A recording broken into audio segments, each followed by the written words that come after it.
So we learned all about the health benefits of turmeric in this video here. We learned how to make our own turmeric powder in this video here.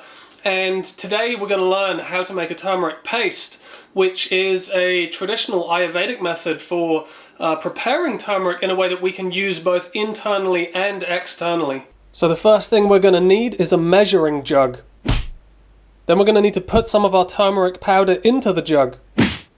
Now, it really doesn't need to be too specific, the amount of powder that we're putting in here.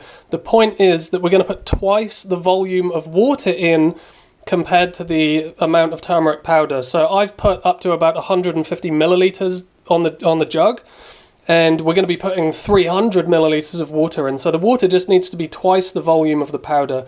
So before we add the water, we need to get a saucepan, and then we need to add our turmeric powder to the saucepan. And then we just need to measure out double the volume of water, which in my case is going to be 300 milliliters of water. Then we need to add the water to the turmeric. Then we need to head over to the stove. Then we need to turn the stove on to a medium heat. Now we need to cook this down until it becomes a very smooth paste, so it's not too dry and it's not too moist.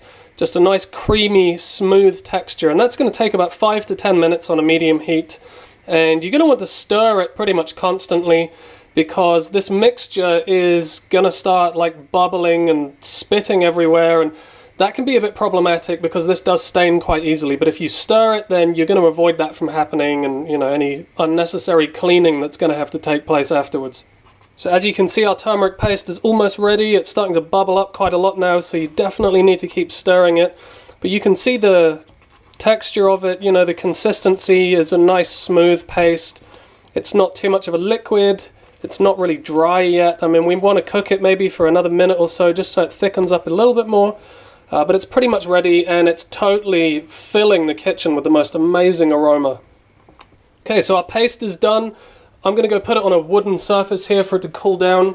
We're going to leave it to cool down before we store it.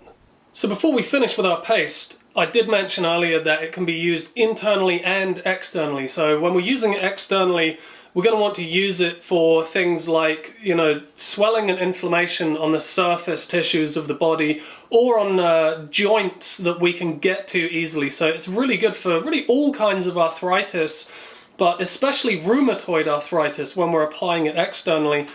Because, osteoarthritis normally sets into the bigger joints first, like the hips, the knees, that kind of thing, and it moves outwards. Whereas rheumatoid arthritis tends to set in mainly in the smaller joints, the knuckles and toes and things like that. So, and it can develop inwards towards the larger joints. But in terms of applying it externally, it's going to be really good for rheumatoid arthritis because it can actually go through the skin, through the tissues, and get to the joints very, very easily, these small knuckle joints. When we're using it for things like osteoarthritis, then I think taking larger doses internally can be more effective. Definitely we can apply it to those big areas of those big joints, definitely get a significant amount of benefit, but I'd say we want to be taking it directly into the blood supply in order to feed those kind of joints more of the curcumin that's in turmeric. But obviously we can use it for other conditions like bursitis or any kind of injuries that we've sustained and we've got a lot of inflammation. Traditionally in Ayurvedic medicine, turmeric paste was used to purify fresh wounds and reduce the inflammation that was associated with those wounds. And also when we're applying it externally, it can be very messy, so the best way I have found to apply it is to place it onto the affected area, or rather take like a bandage, a strip of bandage or something, and put the turmeric paste inside that. And then we're going to tape that on to the affected area, wherever it may be on the body. Another option is to get those like adhesive strips with like a bandage strip in the middle. That's what I used when I had to apply it to my elbow, because it's just going to go all over the place. It's going to dye your clothes, it's going to dye anything that you're touching, and it's just messy. So it needs to be contained. So I used one of those adhesive bandage strips. I just applied the turmeric paste to the inside actual bandage part of that, stuck the whole thing onto my elbow, and then I could just wear it underneath my clothes without having to worry about it, and I left it on there for probably like 3 to 4 hours before taking it off, giving it a wash, and then applying it again later on the same day. I had bursitis in my elbow at the time from an injury that I'd sustained, so I got results really, really quickly by doing that. I pretty much reduced the bursitis by about 90% or so within the first day. So obviously this isn't the kind of results everybody's going to get every time, but this does really work. Now obviously when we're talking about applying turmeric paste externally, we should also mention that turmeric is amazing for the skin.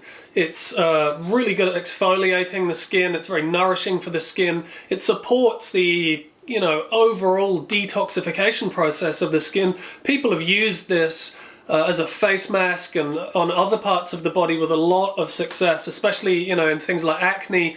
But you definitely don't want to put this paste we're making in this video, you don't want to apply that as a face mask because it's just too strong, and you're going to dye your face like a bright orangey yellow color, and it's going to stay that color for a few days, maybe even a week. So that's too strong. The traditional method of preparing the face mask is completely different, so we'll probably cover that in a separate video. So now that our paste has cooled down, we're going to need to store it inside an airtight glass container. So you're going to want to keep this refrigerated, and it's going to be good for a couple of weeks. Beyond that point, it's going to start to go bad, so you want to use it within a couple of weeks. But like I said, this can also be used internally as a base for certain medicinal foods and drinks, one of which is the traditional Ayurvedic recipe of golden milk, which is what we're going to be doing in the next video.